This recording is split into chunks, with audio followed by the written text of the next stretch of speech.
إن الحمد لله نحمده ونستعينه ونستغفره ونعوذ بالله من شرور أنفسنا ومن سيئات أعمالنا من يهده الله فلا مضل له ومن يضلل فلا هادي له وأشهد أن لا إله إلا الله وحده لا شريك له وأشهد أن محمدا عبده ورسوله أما بعد فإن خير الحديث كتاب الله وخير الهدي هدي محمد صلى الله عليه وسلم وشر الأمور محدثاتها وكل محدثة بدعة وكل بدعة ضلالة وكل ضلالة في النار.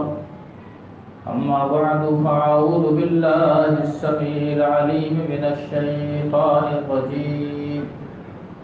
رب اشرح لي صدري ويسر لي أمري واحلل عقدة من لساني يفقهوا قولي. سبحانك لا علم لنا إلا ما علمتنا إنك أنت العليم الحكيم.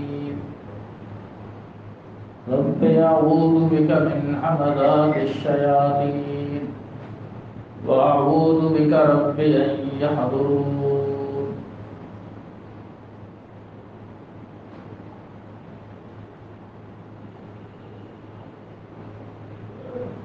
يا أيها الذين آمنوا إن تنصروا الله ينصركم ويثبت أقدامكم.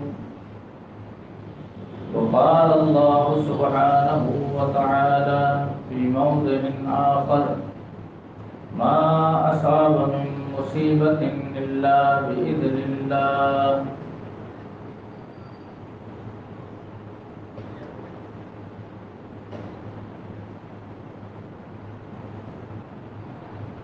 اس وقت دنیا میں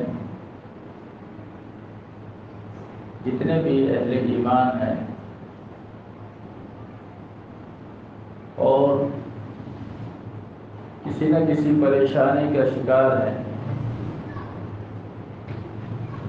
یہ پریشانیاں، مصائب، تکالیف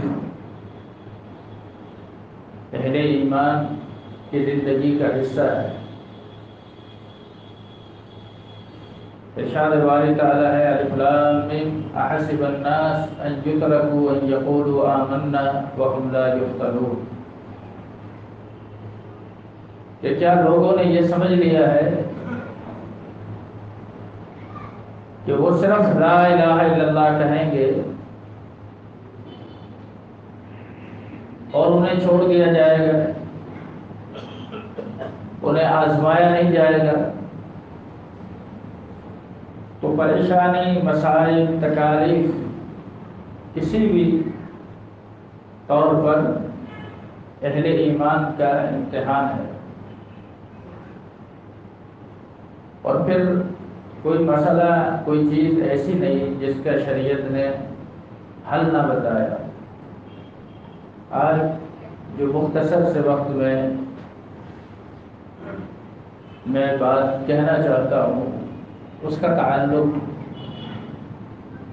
ان مسائل اور پریشانیوں سے ہے جس کو عام طور پر ہمارے معاشرے میں روحانی بیماریوں سے تعبیر کیا جاتا ہے. یوں پریشان لوگوں کی کمی نہیں ہے، لیکن جہاں کسی کے کوئی معاشی حالات خراب ہو جائیں، گھر میں بیماریاں پیچھا نہ چھوڑ رہی ہو،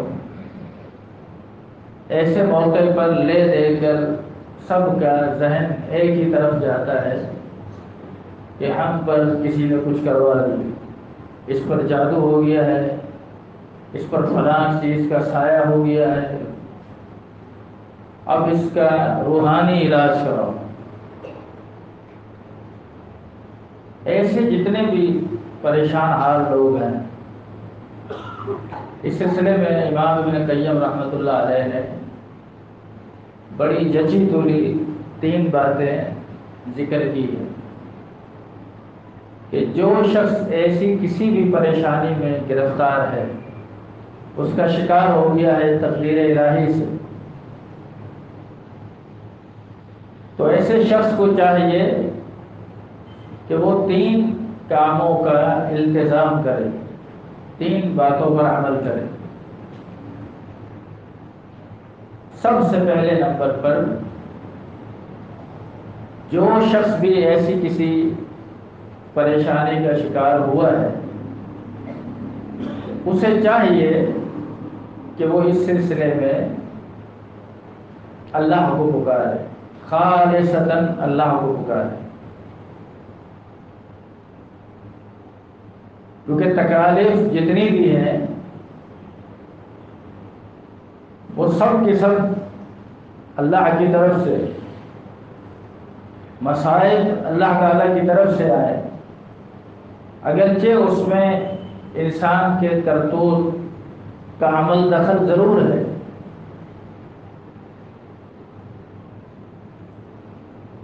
تو اس لیے سب سے پہلے نمبر پر ایسا شخص اللہ تعالیٰ کو پکارے اور خالصتاً خلوص دل کے ساتھ اللہ کو پکارے۔ اس کا معنی یہ ہے کہ ایسا شخص خود پڑھ کر اپنے آپ پر دم کرے۔ بہت سے لوگ جب یہ بات سنتے ہیں تو وہ یہ کہتے ہیں کہ ہم تو پڑھے ہوئے نہیں ہیں، ہمارے پاس تو اتنا علم نہیں ہے۔ میں یہ پوچھتا ہوں، کیا ایسے شخص کو سورہ فاتحہ بھی نہیں آتی؟ ایسا شخص سورہ اخلاص بھی نہیں پڑھ سکتا؟ اسے قل اعوذ برب الناس، قل اعوذ برب الفلق یہ بھی نہیں آتی؟ اللہ کے رسول صلی اللہ علیہ وسلم نے جب ابی بن کعب رضی اللہ تعالیٰ عنہ کو بتایا کہ آج مجھ پر ایک بہت بڑی عظیم صورت نازل ہوئی، ایسی صورت نہ تورات میں نازل ہوئی، نہ انجیل میں نازل ہوئی، اور نہ آج سے پہلے قرآن میں نازل ہوئی، اس صحابی کا شوق بڑھ گیا۔ آپ نے فرمایا گھبراؤ نہیں، مسجد سے نکلنے سے پہلے تمہیں بتا دوں گا کہ وہ کون سی صورت ہے۔ جناب ابی بن کعب کہتے ہیں کہ پھر میں اللہ کے نبی صلی اللہ علیہ وسلم کے ساتھ مسجد نبوی میں چل رہا تھا، حتیٰ کہ قریب تھا کہ ہم مسجد سے باہر نکلیں، میں نے اللہ کے نبی صلی اللہ علیہ وسلم کو ان کا وعدہ یاد دلایا کہ آپ نے فرمایا تھا کہ میں مسجد سے نکلنے سے پہلے تمہیں بتاؤں گا۔ تو آپ نے فرمایا کہ وہ سورہ فاتحہ ہے، الحمدللہ رب العالمین، وہی 7 مثانی ہے، 7 آیتیں ہیں جن کو بار بار پڑھا جاتا ہے، یہی قرآن عظیم ہے۔ تو کیا ایسے شخص کو سورہ فاتحہ بھی نہیں آتی؟ یاد رکھیے، اگر ایک شخص خلوص سے دل کے ساتھ صرف اللہ کو پکارے تو اللہ تعالیٰ نے خود قرآن مجید کے اندر یہ بات بطور لوگوں کو چیلنج کے کہی ہے کہ امن یجیب المضطر اذا دعاہ ویکشف السوء ویجعلکم خلفاء الارض االہ مع اللہ، کہ پریشان حال اور مضطرب انسان کی پکار کو اللہ کے سوا کون سنتا ہے؟ کیا اللہ کے علاوہ کوئی اور الہ ہے جو اس کی بات کو سنتا ہو؟ الہ مع اللہ نہیں، فرمایا قلیلا ما تذکرون، بہت کم لوگ ہیں جن کو جو اللہ تعالیٰ کے کلام سے نصیحت حاصل کرتے، نصیحت حاصل کرنے والے لوگ تھوڑے ہیں۔ تو سب سے پہلے نمبر پر وہ شخص خود پڑھے، اگر وہ خود اس بیماری کی وجہ سے، اس تکلیف کی وجہ سے پڑھ نہیں سکتا، تو اس کا باپ ہے، اس کا بھائی ہے، اس کی اولاد ہو، وہ عورت ہے تو اس کا شوہر ہے، اس کے بیٹے ہیں، وہ پڑھے۔ میں نے بہت تلاش کیا کتب احادیث کے اندر، تفاسیر میں، کہ مجھے کوئی ایک نام ایسا مل جائے اللہ کے رسول صلی اللہ علیہ وسلم کے دور میں قرآن کے بڑے بڑے قاری صحابہ کرام تھے، دین کا علم جاننے والے صحابہ کرام تھے، تابعین کے دور میں محدثین کی ایک جماعت ہے، مفسرین کی ایک پوری جماعت ہے، بڑے قراء کی ایک جماعت ہے، لیکن مجھے اس پورے ادوار میں، خیر القرون میں، اس کے بعد کے ادوار میں کوئی ایک نام ایسا نہیں ملا جو اس وجہ سے معروف ہو، مشہور ہو کہ وہ بہترین راقی ہے، بہترین دم کرنے والا ہے، وہ دم کرتا ہے اور لوگوں کو شفا ہو جاتا ہے۔ ایسا کوئی ایک نام بھی سلف میں نہیں ملتا۔ شیخ البانی رحمۃ اللہ علیہ کو فرماتے ہیں، وہ خود اپنا تجزیہ فرماتے ہیں کہ میں نے اتنا تلاش کیا، مجھے کوئی ایک نام بھی نہیں ملا کہ کوئی امام بخاری کے دور میں کوئی دم کرنے والا ہو، کوئی امام مسلم کے دور میں ہو، کوئی ابو داؤد رحمۃ اللہ علیہ کے دور میں ہو، کوئی ایک نام، کوئی ایک شخص جو اس حوالے سے لوگوں میں معروف ہو۔ وجہ یہ ہے کہ اللہ کے نبی صلی اللہ علیہ وسلم نے جو تعلیم دی وہ تو یہی تھی۔ جس صحابی نے اللہ کے نبی کے دور میں ایک مشرکین کے سردار کو دم کیا تھا، جو واقعہ صحیح بخاری میں بھی ہے، صحیح مسلم میں بھی ہے، دیگر کتب حدیث میں بھی ہے، وہ صحابی خود کہتے ہیں، حدیث کے الفاظ ہیں کہ میں کوئی بہترین دم کرنے والا نہیں، لیکن یہ ایمان تھا کہ اللہ نے اپنے کلام میں شفا رکھی، اس لیے پڑھ کر اس غیر مسلم کو دم کیا۔ بلکہ تھوڑا سا غور کرے تو یہ مسئلہ واضح ہوتا ہے کہ ایک غیر مسلم کو بھی اس وقت اس بات پر یقین تھا کہ یہ مسلمان اگر دم کرے گا تو مجھے فائدہ ہوگا، اور آج ایک مسلمان کا یہ ذہن ہے کہ فلاں ہندو کے پاس جا کر عمل کراؤں گا تو فائدہ ہوگا۔ کتنا فرق ہے، سوچیں کتنی بدل گئی، خیالات کتنے بدل گئے، ہم کہاں کھڑے ہیں۔ تو سب سے پہلے نمبر پر وہ شخص خود پڑھے، اور جو آتا ہے وہ پڑھے۔ شیخ البانی رحمۃ اللہ علیہ تو فرماتے ہیں کہ مختلف آیات کا اپنے طور پر چناؤ کر کے پڑھنا یہ بھی اس دور کی بدعت ہے۔ آپ جہاں سے پڑھنا چاہتے ہیں پڑھیں۔ سورہ بقرہ کے بارے میں اللہ کے نبی نے فرمایا جس گھر میں پڑھی جاتی ہے اس پہ شیاطین کا قبضہ نہیں ہوتا۔ آپ کے گھر کو اللہ نے بچا کر رکھا ہے تو آپ اپنے گھر میں سورہ بقرہ پڑھتے رہیں، چاہے وہ ایک ہفتے میں مکمل ہو، دوبارہ شروع کر دیں۔ اللہ اس گھر کو، اپنے آپ کے گھرانے کو ہر قسم کے شر سے بچا کے رکھے۔ ضروری کوئی تھوڑی ہے کہ آپ پریشان ہو پھر آپ اللہ کا کلام اٹھائیں۔ تو سب سے پہلے نمبر پر وہ شخص خود پڑھے، اور فرماتے ہیں دوسری بات امام ابن قیم فرماتے ہیں کہ یہ پڑھنے والا شخص جو ہے یہ کمزور نہیں ہونا چاہیے، طاقتور ہونا چاہیے۔ طاقتور کا معنی یہ نہیں ہے کہ وہ کوئی باڈی بلڈر ہو، طاقتور ہونے کا معنی یہ ہے کہ اس کے پاس ایمانی قوت ہو۔ اور ایمانی قوت کیسے پیدا ہوگی؟ فرماتے ہیں فرائض کی پابندی کرنے سے۔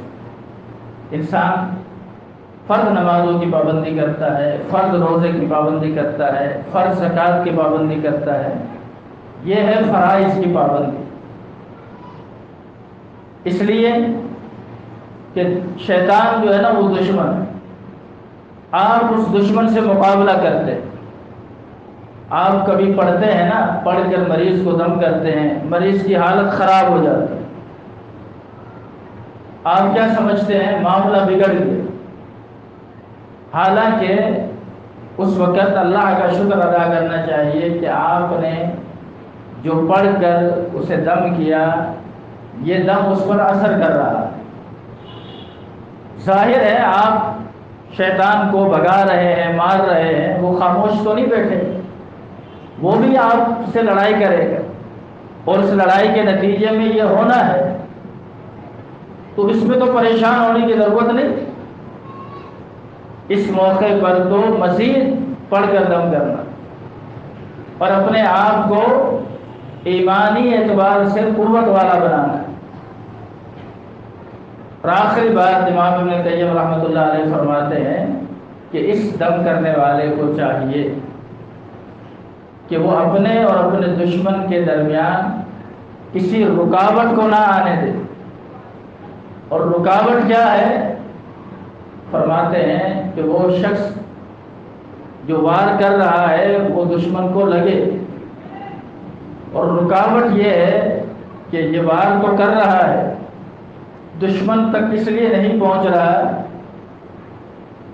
کہ یہ آدمی کسی حرام کام کا مرتکب نہ ہو، اپنے آپ کو حرام چیزوں کے ارتکاب سے بھی بچائے۔ اگر یہ تین چیزیں ایک شخص اپنے اندر پیدا کر لے اور پھر وہ اپنے ہی گھر والوں کا اپنا علاج کرتا ہے، پڑھ کر دم کرتا ہے، تو یقیناً اللہ تعالیٰ اس کو شفا عطا فرمائے۔ یہ بات آج کے اس ماحول میں کہنے کی ضرورت اس لیے پیش آتی ہے کہ ہم اس تعلق سے یہ سمجھتے ہیں یا یہ ذہن بن جاتا ہے کہ یہ بھی پورا ایک طریقہ کار ہے، سسٹم ہے، اور جب تک اس سسٹم میں رہ کر علاج نہ کیا جائے بندہ شفایاب نہیں ہو سکتا۔ شرعاً ایسی کوئی بات نہیں۔ اللہ کے رسول صلی اللہ علیہ وسلم نے کئی مرتبہ آتا ہے کہ آپ نے دم کیا۔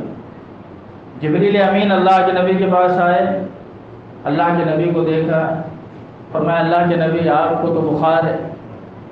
فرمایا ہاں جبریل مجھے بخار ہے۔ جناب انس فرماتے ہیں اللہ کے نبی نے فرمایا کہ مجھے اتنا بخار ہوتا ہے جتنا تم میں سے دو آدمیوں کو بخار ہوتا ہے، یعنی اتنا زیادہ بخار ہوتا ہے۔ جبریل امین نے کہا میں آپ کو دم کروں؟ فرمایا ہاں دم کر دو۔ آپ خود دم کروانے نہیں گئے، انہوں نے کہا تو آپ نے کہا کر دو۔ جبریل امین دم کرتے ہیں، بسم اللہ ارقیک من کل شیء یؤذیک من کل شر نفس او عین حاسد اللہ یشفیک بسم اللہ ارقیک۔ ترجمہ کیا ہے؟ میں اللہ کا نام لے کر آپ کو دم کرتا ہوں، اللہ آپ کو ہر تکلیف دہ چیز سے بچائے، اللہ تعالیٰ آپ کو ہر حسد کرنے والے نفس سے اور آنکھ سے محفوظ رکھے، نظر بد سے بھی بچائے۔ اللہ یشفیک، اے پیغمبر یہ مسئلہ اپنی جگہ مسلم ہے کہ دم کرنے والے جبریل امین کیوں نہ ہو، اور جسے دم کیا جا رہا ہے وہ محمد الرسول اللہ صلی اللہ علیہ وسلم کیوں نہ ہو۔ شفا اللہ کے اختیار میں ہے، جبریل کے دم کرنے سے شفا نہیں ہوگی، اور محمد الرسول اللہ پر دم کیا جا رہا ہے اس لیے شفا نہیں ہوگی۔ شفا تو اللہ کے پاس، اللہ یشفیک، اللہ تعالیٰ شفا عطا فرمائے گا، شفا اللہ کے ہاتھ۔ ہمارا کام یہ ہے کہ ہم ایسے معاملات میں، ایسے مواقع پر شریعت سے باہر نہ جائیں۔ اللہ تعالیٰ ہم سب کو اس تعلق سے سوچنے کی توفیق عطا فرمائے۔ اقول قولی ھذا واستغفر اللہ۔ اس ویڈیو کو زیادہ سے زیادہ شیئر کیجیے اور ہمارے چینل سبحانی مسجد لیاری کو سبسکرائب کیجیے اور صدقہ جاریہ کے مستحق بنیے۔ جزاکم اللہ خیرا کثیرا فی الدنیا والآخرہ۔